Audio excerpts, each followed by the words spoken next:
We're here in Kathmandu, the capital of Nepal. Almost 6 months ago to the date, Gen Z protests rocked the nation demanding change. In September 8 and 9, I was shooted here in my neck. My little brother was killed by 1 year there, 1 year sport date, Before September 8th, people resented politics.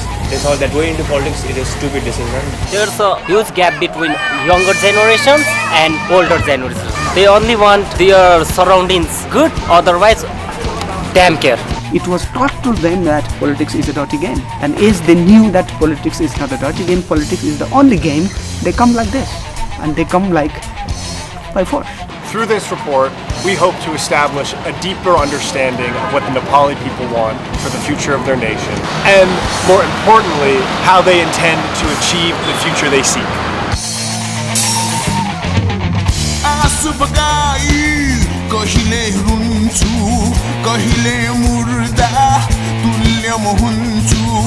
कहिले पागल सरी उफ्रन्छु केवल बनको सुख सम्झन्छु फलफुल खाई नित्य रमाई वनमा पिर्ने बबुरालाई विधिले पायो पिञ्जरा भित्र कर्म हरे शिव हुन्छ विचित्र. Using the problem solver method, we'll first identify the major problems in Nepal. Then, we'll collect some of the solutions that the country is considering. Finally, we'll investigate a handful of solutions being implemented right now. To do this, we started every conversation with the same 2 questions. What is the biggest problem in Nepal, and how can it be solved? Most answers broke down into 2 categories. While many people mentioned Nepal's lagging economic growth and subpar development as the biggest problem, we will cover that problem set in the second half of this video. Let's start with the one problem that seemed to be on everyone's mind. Sometimes I feel so depressed. Frustrated. Just seeing my country is going down because of corruption. Must corrupt. Nobody trusts no one. Anti-corruption. The corruption, the nepotism. Corruption is the biggest problem. I would say corruption, right? The old parties who promised a lot of things and did only corruptions. Corruption and people not doing their work sincerely. There is everything in this country. The lack of thing that's here is honesty among people. We have corruption everywhere, but here we take it next level. Generations of status quo parties playing musical chairs. The old parties, they have very strong mechanisms, grassroots support. In most of Nepal, which is very illiterate, the party cadres can come, buy them a meal, a few drinks, and then, they'll cast their vote for that party. I was trying to register a startup, but it took me 2 months to register one because the bureaucracy was so slow. There were opportunities where I truly contemplated giving a bribe. I didn't do it, of course, but you get to such a point where you feel that a bribe might be necessary, so as to not hurt your business. Put simply, corruption is the abuse of entrusted power or authority for personal gain. With the corruption problem identified, let's hear what some of the solutions are. What's the solution to corruption? We have to bring our nice prime minister. Yeah. And people should have civic sense, more civic sense. We need a good leader. Good leader. Voting is the biggest solution. We've got quite a few intellectuals, I think, this time. I hope they stick to what they promised. In one word, change. This new party, it's mostly about promise. So it's not like they've proven much. They are clean. At least they have a clean image. It's very hard, brother. It's very hard. Are you going to vote tomorrow? No, I don't. I never vote before. You talk about other leaders or you talk against other people, but when it comes to you, if you are corrupted, then it's never going to solve the problem. Selfless work towards the country. People focusing on development of this country rather than their own self. Make strict law and may get punished if anyone think to do corruptions. They might do some restructuring. We are federal system, so we have a lot of state systems within the country. We are a very small country, so it's not good to have state system, good to have one whole. There are some arguments that say that we should increase the pay of government workers, and that could help them. If someone is partaking in corruption, as in to take bribes, they're not looking for for a long career to make money. They're looking for some quick bucks. The argument that I like the most is making sure that everything is transparent and everything can be checked and verified via digital means. So that could mean that whenever I'm registering a company, I won't even have to interact with people. I could just look at an online portal and do so. Most governments in the Western world particularly, they do it. Even in Nepal, a lot of the services could be digitized. It's just a matter of will. I'm Resham Thapa. I would say Dr. Resham Thapa. We changed our governance system time and again, and many times we changed our constitution. As you change the constitution, the old structure is a parasite. They adopt it easily. This year's Nobel Prize in Economics is creative destruction. You have to destruct the old system, but creative way. And we really failed to have that creative destruction. It's great to see all these problem solvers at work. We can see that there are some trends in the solution space. Education about civics and ethics provides visibility, elections lead to replacement of corrupt officials, and legislation implements more security in the system. Let's start our solution investigation by improving our own civic sense of Nepal. The professor mentioned that there was a new constitution. What's up with that? Let's do a lightning fast recap of Nepal's modern political history. Nepal was unified into a single monarchy in 1786.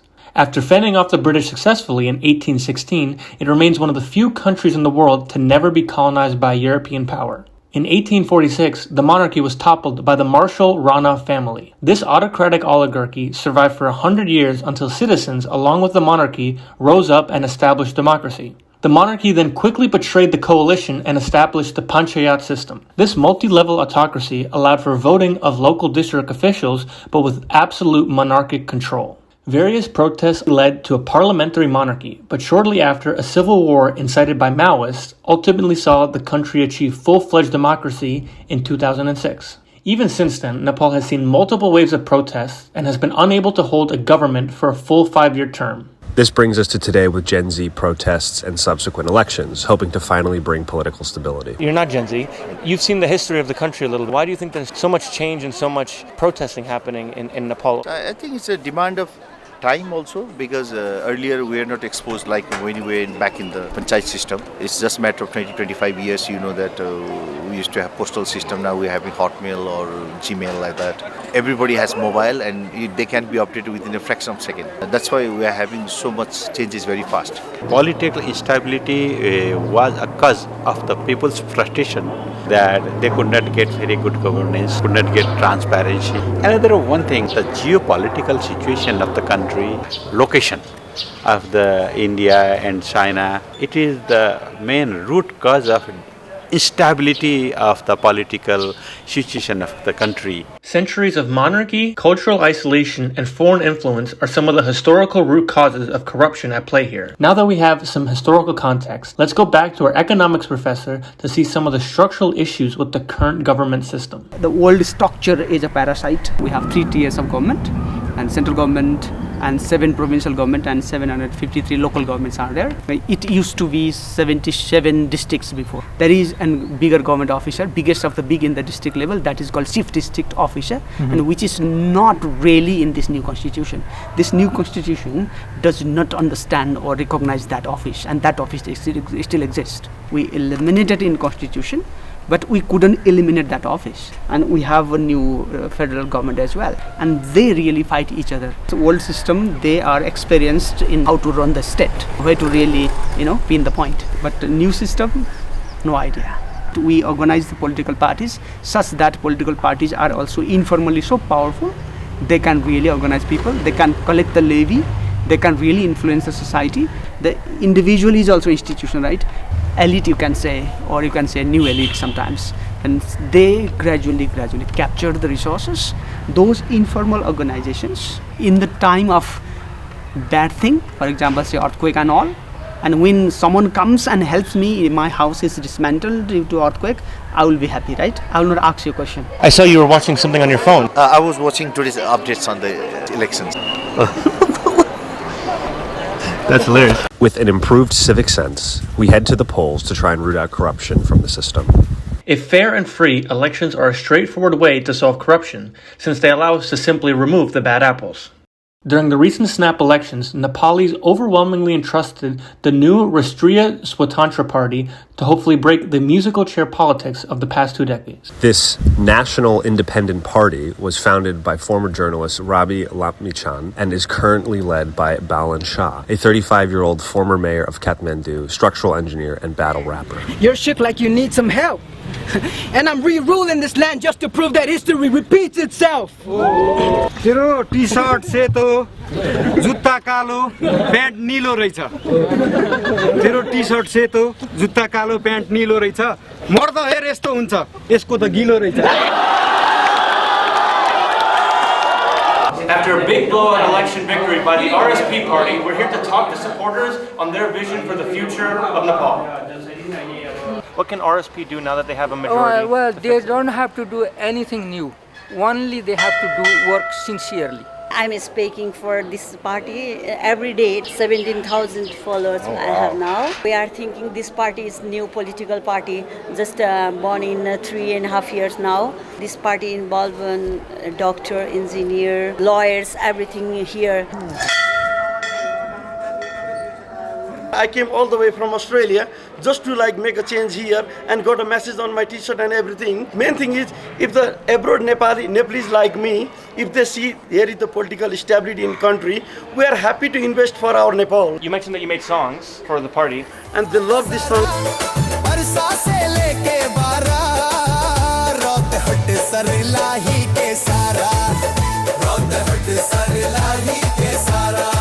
Why did it get so many views?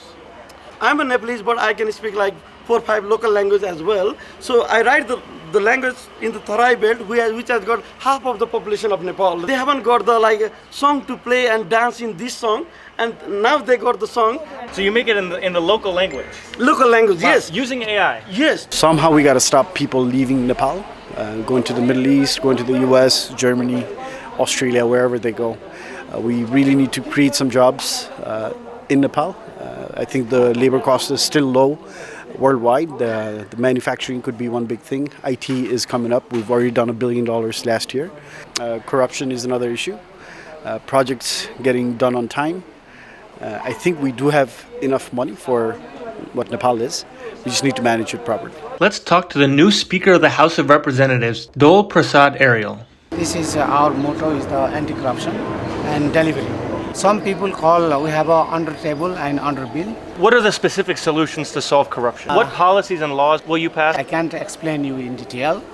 It takes time also, as we need to work first. First, make the government. You mentioned under bill. Does RSP support raising taxes? Of course, this is very important for our economy policy, and we need to increase economy first.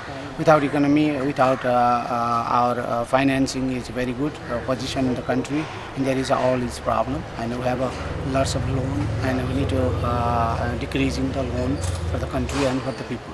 Are you concerned about foreign companies having influence on social media that Nepali citizens use? No, now is technology is the worldwide is a very common thing. It's technology. That's why we call it digital democracy, and we need to work for the digitalization for the country and social media and some other IT sectors. We need to work very much, and that is income generated sector and also job creation sector. Yeah. Thank you so much. Thank you. Time will only tell if RSP will follow through on their campaign promises.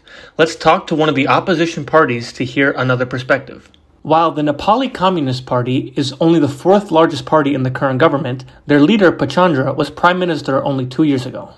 We're here to talk to some communists about what their thoughts on the election are. Magdi district Arjun Thapa.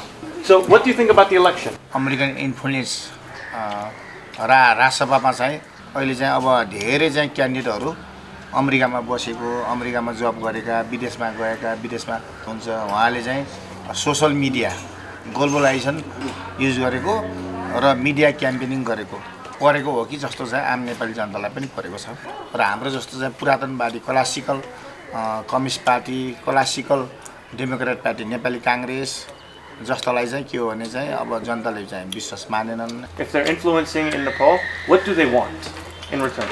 You can see Gulf country, Iran to America, Israel to Iran, destroy the embassy. When we are participating with the Indo-Pacific strategy for American army, China is attack our Nepal, America attack our Nepal. We want to say peaceful in our country. Central Committee member of this Nepali Communist Party, RSP, I just want to congratulate them for this very big victory, but it is in the question mark.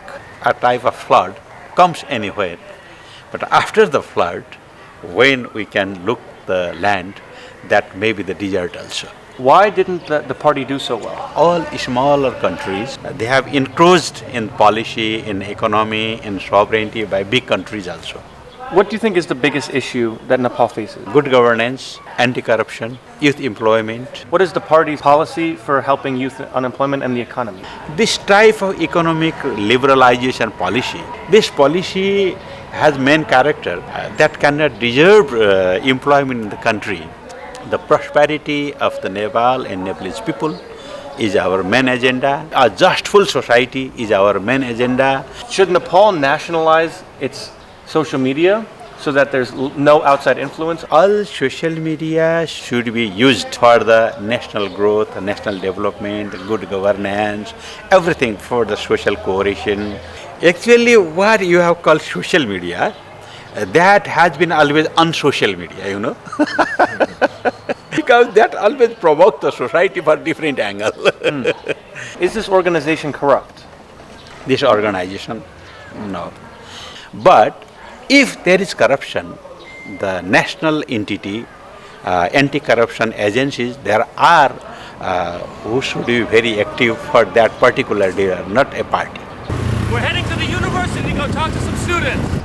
I hope this government continue 5 years. Our parents' generation, they did not question the government that was already elected. Now what Gen Zs can do is, even though we have already elected the MPs, if they do not work for the people and for the country, we can question them, we can ask them, why are you not working? What is happening? Every social media post, it should come from research. Like, it should not be like somebody else posted it, so I feel like this is the correct. I think we should fact check every information that is in social media, and after fact checking it, after researching about it, then only I feel like we should continue forward. As individuals who are educated, we should be able to say that a trend is good or not, and instead of just blindly following what the trend is, instead of just depending on the government and what the politicians do or what the leaders do, as an individual we need to be able to contribute in our society itself, because it starts from the small.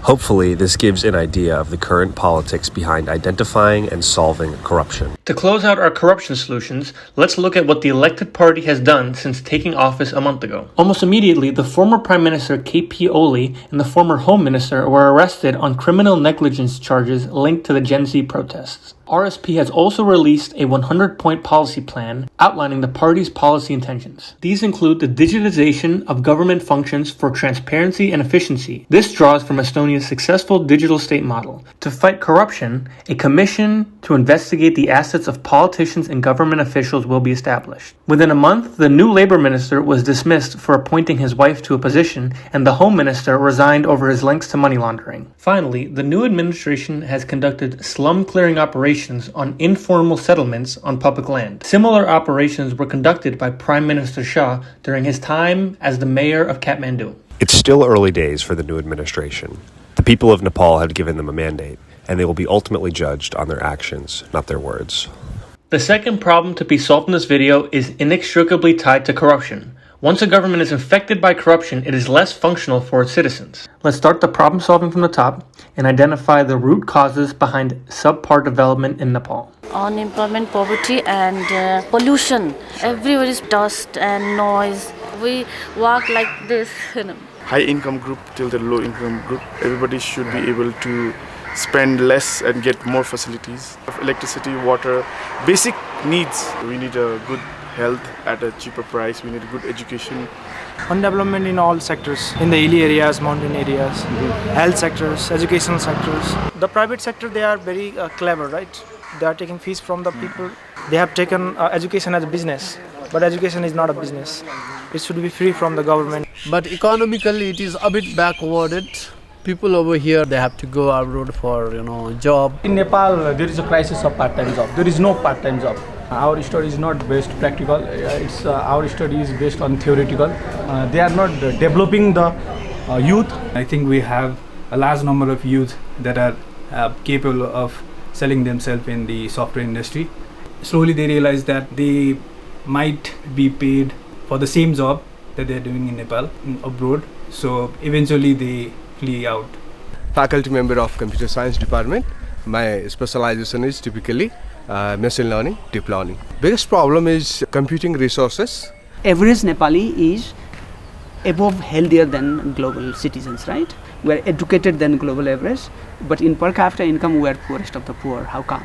This capital flight is the major issue, and second issue is human capital flight. With little to no job opportunities, especially for young folks, people are leaving Nepal in large numbers. With people and money leaving the country, there is less tax revenue, and then the state is not able to fund roads, schools, and hospitals, which cause more people to leave. But don't give up yet. The problem solvers are on the case. For economical growth, we have to go to the industrialization age. Nepal is based in the financial capitalism. Today's world is in neoliberalism. The left ideology is much needed. Industry should be nationalized. In my opinion, the education and health system should also be nationalized. There should not be any privatization and in health and education system. To create technical educational programs and pollution decreasing policies. Focus on production. Promote our products in the global market. What products? Agricultural products, handicrafts. Powerful computing devices are scarce. So how do you deal with it? What's your current solution? Normally we use Google Colab, free services as well as premium services. What has been the effect of artificial intelligence on Nepal today? ChatGPT or DeepSeek-like products is not good enough in case of Nepali language. There is one regional language, Doteli language. Therefore, I am also trying to create one translator, English Doteli or Doteli English, Nepali Doteli, Doteli Nepali translator. My ultimate target is to integrate in Google Translate. There are a lot of natural and cultural varieties. The Mount Everest, it is the birthplace of Lord Buddha as well. The new leaderships could catch those things through tourism, promote home-based industries so that Nepal would not have to depend on China and India in terms of garments, in terms of food industries, agriculture. The rough themes of industrialization and more focused economic policy reveal themselves in the solution space. As we saw in our election review, deciding how to industrialize is polarized along party lines. Let's sidestep the politics and investigate which industries work in Nepal. If you look at Nepal as a country, it doesn't have a lot of resources. Nepal has cheap electricity. It has abundant hydro. And so what we're doing right now is selling electricity to other countries, which I don't think is the best practice. Like utilizing electricity at home to drive growth. What is a good way to do it right now? I don't think we'll go into manufacturing because, as I said, we don't have raw materials or resources. So I think an alternative might be AI and then crypto. I think those could have huge potential. And my solution would be, let's have certain 2-3 smaller sectors that constitute 10% and more to the GDP, and let's think that together can sustain for 10 years. Let's not forget tourism. Our tourism is 3% of GDP, but 10% of the employment. I would think that having 10% of employment and only 3%, those are like unproductive jobs then. It's not the organized society where if you, instead of dropping this job, you can go to another job, right? It's a livelihood approach, right? It's a hand-to-mouth approach. Hydro plus IT together. Hydro is the only project in Nepal where project-based financing is possible. Bank really put money, pour money, based on your project, whether the project is good or not. We have to think, instead of just producing hydro and selling, let's increase the electricity cost slowly. As you become richer and richer in this 5% speed, then let electricity price increase by 2% growth every year only. So that relatively in 5 years, 10 years time, then electricity becomes relatively cheaper than India, relatively cheaper and stable than China. So that certain percentage of data banks, data centers, mintings, minings will come here automatically. And a lot of cement industry is possible in this country. A lot of Chinese investments are here because they thought India is going to construct a lot of infrastructures and they are running in 10%, 15% capacity only. If I add those three and reduce imports of 2 to 3 major commodities, let's say car related, gold related, and fuel related, those three constitute half of the imports. Then if we just curtail 10% of them each, if it becomes 60-40, 40% export and 60% import, that 20% we easily can cover from IT, remittance and all And once that happens, improve the schools in local level, improve the hospitals local level, improve the roads, improve the forest, in clean and everything. And gradually it will not trickle down. Let everyone feel, everyone work together and grow. To effectively industrialize, a country first needs stability. Once corruption is removed from the system, the state can focus its resources on a specific problem. Next, money and people are invested into an industry that fits the country's resources. Money can come from domestic institutions and/or from foreign investment. This and/or decision is so complex and political that an entire problem solver report could be dedicated to it. Wherever the money comes from, people are trained and put to work to build the industry. With sustained investment and people power, the industry is built and starts making products. Finally, profits are collected and reinvested while employment increases and taxes get collected. The state is then able to solve the next problem. To close out this video, we're going to zoom into the education and technical training aspect of this process. Let's head to the National Innovation Center to talk with some students and professional engineers who are actually learning practically designing products and building things in Nepal. I'm Balen Battle Rap. I work at the National Innovation Center and I'm an electronics engineer by profession. So we sit between the two manufacturing giants, China and India. The raw materials are already very expensive, and if we sit to innovate a device, we can compete with those big competitors. The solution is to find our own niche products. This is our main product right now. This is a infant radiant warmer. In remote hilly regions, the temperature fluctuations is very high and it's pretty cold out there. People were using the halogen heaters and maybe firewood-based heating systems to heat the babies. It's very harmful for the baby itself. So our team developed it entirely in Nepal. We manufacture it here at our manufacturing facility. How many of these have you made? Close to 130 now. Why not buy them from China? If we import it, then the company representative might not be able to visit our remote health posts. So the entire control system is built by us. So if anything goes down, so we are the one and we can go and provide this service. There are neonates which need tracheostomy. So over the time it clogs due to mucus secretions and deposits. So this devices facilitates in routine flow measurements. So what are you working on here? I'm actually working on a wind tunnel project. This one is the CFD result of low subsonic wind tunnel. So it's sort of closed loop wind tunnel. So I'm looking at the test section velocity. If we obtain the required velocity inside the test section. What is this? This is a heavy lifting drone to carry a 35 kg gross weight. Some community they are running remote lodges over there. They are dependent on a very conventional way to deliver, like foods, meals, water even.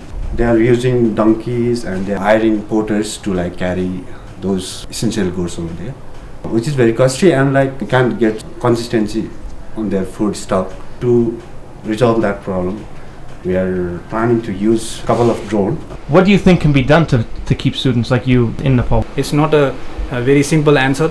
It will take some time to rectify our mistakes and what we've been doing wrong with education and everything. So hopefully the new government just formed will do their job better and invest in the innovation and promote our new graduates to stay in Nepal. We have a good future, so I'm planning to stay for quite some time in Nepal. Thanks for watching. Huge thanks to everyone who made this video possible.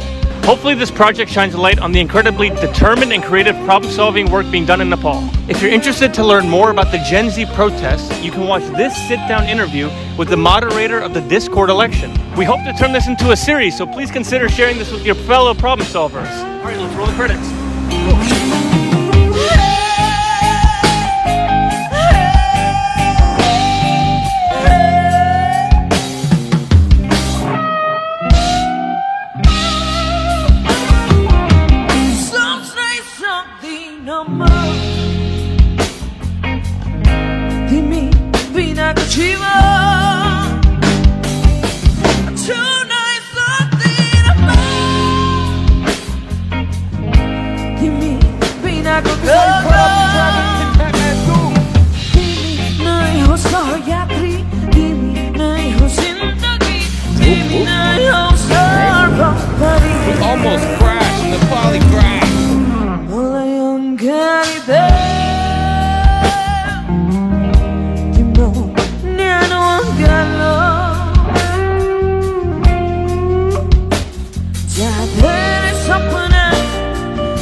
Hello.